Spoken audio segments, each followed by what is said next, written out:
So that's the new Kamala Harris, right? Not the old one who was a DA and a prosecutor. The new one is we don't need more cops. Fewer cops is the way. And now here we are 4 years later. We've seen what a disaster that's been, in particular for communities of color, Tulsi. Those are the ones who got hurt the worst by that insane policy that she helped push. So in this video, Megyn Kelly and Tulsi Gabbard break down everything that's going on with the Kamala Harris campaign. I'm actually looking forward to it because last time Tulsi Gabbard was in the same room with Kamala Harris, she completely demolished her and ruined her 2020 presidential campaign hopes. And I'm thinking you guys will enjoy this one as well. So let's go ahead and get into it. The July 2019 debate in one of the most memorable exchanges in recent history between now presumptive Democrat nominee Kamala Harris and our guest today, Tulsi Gabbard, former U.S. representative as a Democrat and author of For Love of Country. And Tulsi's had a just very negative experience with these Democrats who are now pulling the strings around Kamala Harris too.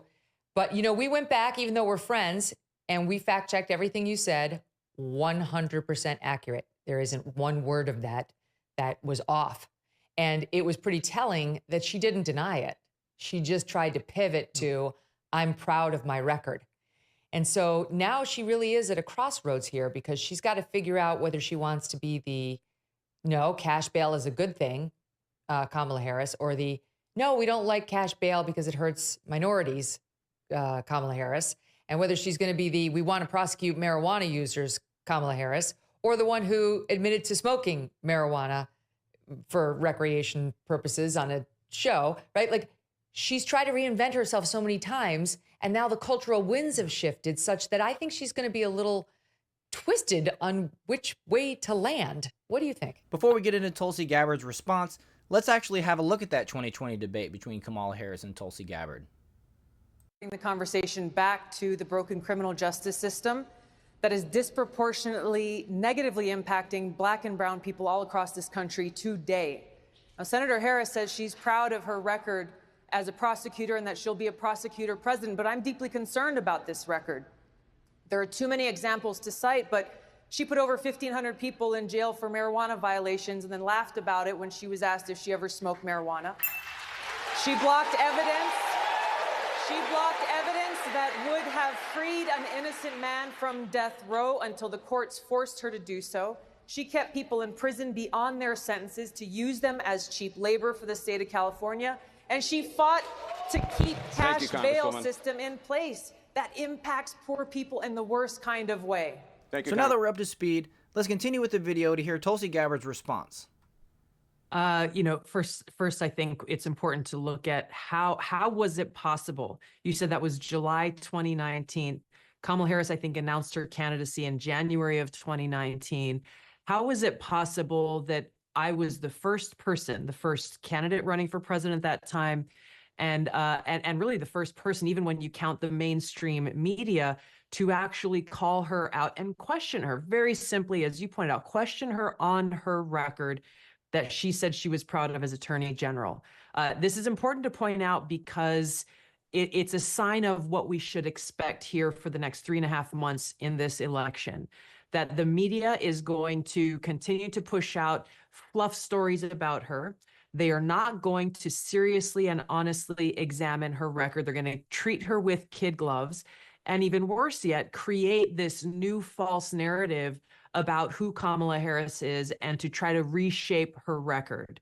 So we should be very clear-eyed about that, because as you said, what I found there, as you and your researchers probably found, it wasn't very hard to look at her record and what she's claiming to be proud of. Second of all, there's far more to look at than I had in the 60 seconds on that debate stage to bring up. Just a few. Defunding the police. I have no doubt she will say with a straight face she did not support defunding the police, but the fact is that she did. She may have called it reimagining law enforcement, but in reality, what she was advocating for, even as vice president, was to take funding away from our law enforcement and divert it elsewhere. And this has come, we've seen in cities that have actually implemented this policy and what a failure it has been and how it has made our communities in this country far less safe and increased crimes, violent crimes, and so forth literally because they have defunded the police. You look back during her time as Attorney General, she promoted charging parents with a misdemeanor for truancy if their kids missed more than 10% of days in school. Well, this had and she passed this into law, and it negatively impacted so many families who, for one reason or another, maybe they had pulled their kids out and were homeschooling them, or maybe a family member got sick and they weren't able to take their kids to school for a whole number of reasons. She turned parents into criminals, charging them with misdemeanors that could result in up to a year in jail, hauling single moms out of their homes in handcuffs. This is the kind of top cop prosecutor that Kamala Harris is proud of being. We look at her time as a member of the Judiciary Committee in the U.S. Senate, where she was dismissing Article 6 of the Constitution that says there shall be no religious test. When she questioned Boucher, who was nominated by President Trump to become a judge, accusing him of being unqualified to be a judge simply because of his Catholic faith, and he was a member of the Knights of Columbus, accusing him of being part of some nefarious group, and in fact, implementing a religious test in defiance of the Constitution. There are a lot of other examples that we can give, but again, this is why it's so important that we point out her actual record. And when you have someone who doesn't believe in the rule of law, as we've seen with the Biden-Harris administration's lawfare that's been taking place, politicizing our public institutions, the Department of Justice and Judiciary and law enforcement to go after their political opponents, foremost of which is Donald Trump, but also including peaceful pro-life protesters and others who dare to challenge their agenda and their position. She wants to be the top cop and the prosecutor president, as she has claimed. We should be very concerned about that because she doesn't respect the Constitution. She is not willing to uphold the oath that she took to support and defend the Constitution. And so the lawfare that we've seen under the Biden-Harris administration, we can only assume would only get worse as she seeks to exercise her muscle in that respect. There has to be a reckoning with her record as Attorney General, as U.S. Senator, and as Vice President. And I believe that most Americans, when presented with the truth, as you pointed out in that moment in the debate, will realize how dangerous she would be if she is to be given these levers of power to abuse. And now Kamala Harris has introduced Tim Walz to be her potential vice president if she wins, which hopefully she doesn't, who just months ago replaced the Minnesota state flag with a flag that resembles the Somalia regional flag. Whoa, wait a minute.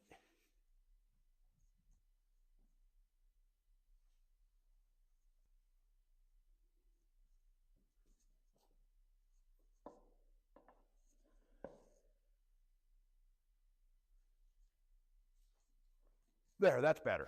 He's been accused of stolen valor as he has repeatedly used the rank that he was actually stripped of, because when his group was sent to Iraq, and I believe it was 2005, he backed out. One of the veterans that he served with back then, who actually was the one that replaced him in that rank, said as soon as the bullets started flying, Walz was out of there. And then he's maintained that rank in his campaigns, in flyers that have been sent to people's homes and things like that. And a lot of people accuse him, saying that that is stolen valor, by claiming a rank that he doesn't actually have, that he was stripped of. Not to mention, he's admitted that he's a socialist. But we can get out there, reach out, make the case. And for one thing, don't ever shy away from our progressive values.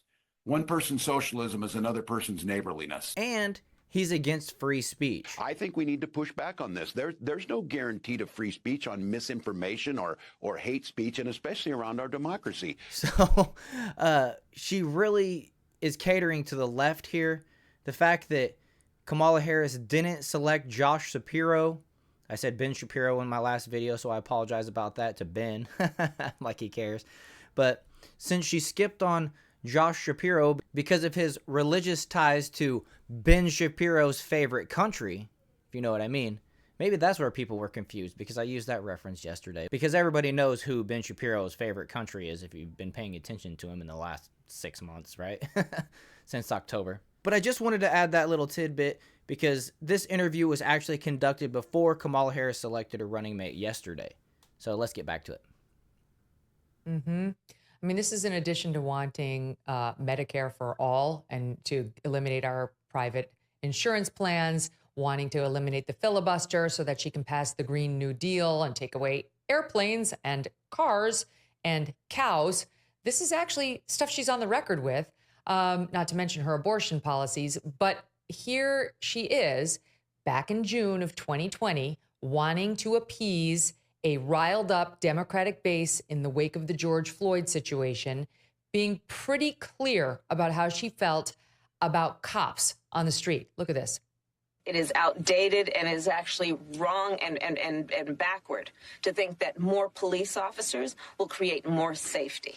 A big part of this conversation really is about reimagining how we do public safety in America, which I support, which is this.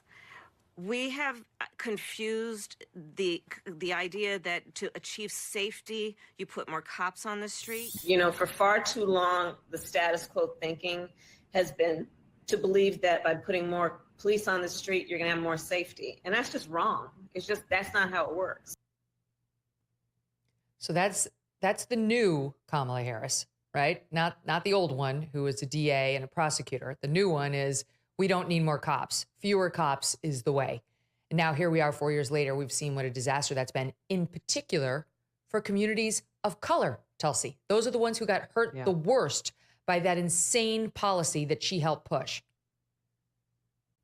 You know, those clips, that string of clips you just played, really once again exposes her lack of knowledge and understanding and intelligence to be so simplistic as to say, well, more cops doesn't lead to safer streets. Well, it's a much bigger challenge than this. My sister served in law enforcement. I have a lot of friends who are serving in local, state, county, federal law enforcement. It's about investing in our fellow Americans who make this very selfless choice to go and put their lives and well-being and safety on the line every single day to make our communities safe. It's not a matter of just mere numbers. It's about investing in them, their training and their capabilities to be able to face the kinds of extreme challenges that they do on a daily basis.